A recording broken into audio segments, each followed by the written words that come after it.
बहुत बधाई नूतन वर्ष की।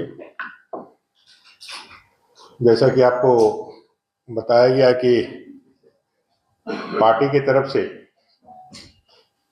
देश के संविधान के लागू हुए 75 गौरवशाली वर्ष के पूर्ण होने पर संविधान गौरव अभियान संपूर्ण देश में 11 जनवरी से लेकर 25 जनवरी तक एक उत्सव के रूप में मनाने का निर्णय हुआ है। भारतीय लोकतंत्र की जो आधार बिंदु है वो हमारा संविधान है और विश्व के इस सबसे बड़े लोकतंत्र को, इस गणतंत्र को असफलतापूर्वक विश्व की 5वीं अर्थव्यवस्था बनने का गौरव प्राप्त हुआ है तो ये संविधान है। इस संविधान के कारण एक साधारण जनजातीय महिला आज देश की प्रथम नागरिक के रूप में, राष्ट्रपति के रूप में जहां भारत के गौरव गाथा और गान को आगे बढ़ा रही है, वहीं एक चाय बेचने वाला देश का प्रधानमंत्री बनकर के देश के आगे बढ़ाते हुए उसे पूरे विश्व में उनके गौरव गाथा को स्थापित करने के लिए आगे बढ़ रहे हैं।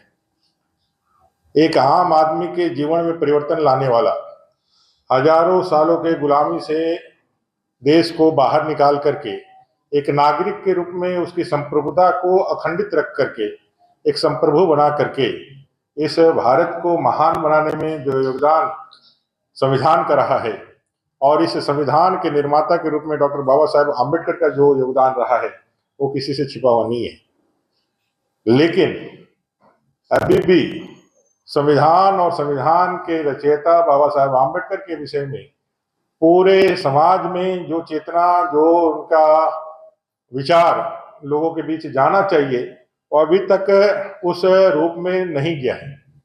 भारतीय जनता पार्टी संविधान रचयिता बाबा साहेब आम्बेडकर के उन तमाम जीवन के आयामों को, उन तमाम लक्ष्यों को जो उन्होंने अपने जीवन में रखा था और जिसके संघर्ष और जिनके बलिदान के स्वरूप आज हम यहाँ पहुंचे हैं, उसको जनता से रूबरू कराने का काम करेगी।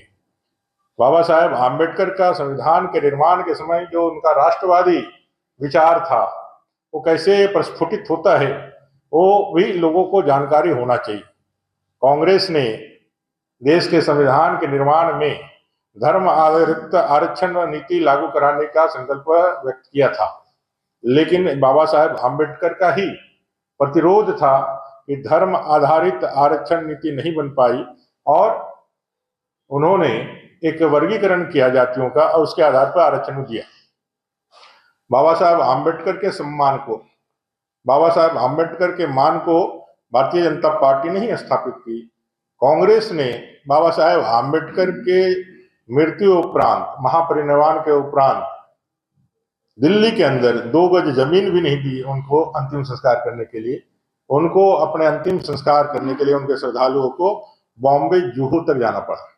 उनके जीवन के 5 प्रमुख स्थानों को कभी कांग्रेस ने कोई सम्मान नहीं दिया। उनको भारत रत्न से भी नवाजने का काम उन्होंने कभी नहीं किया।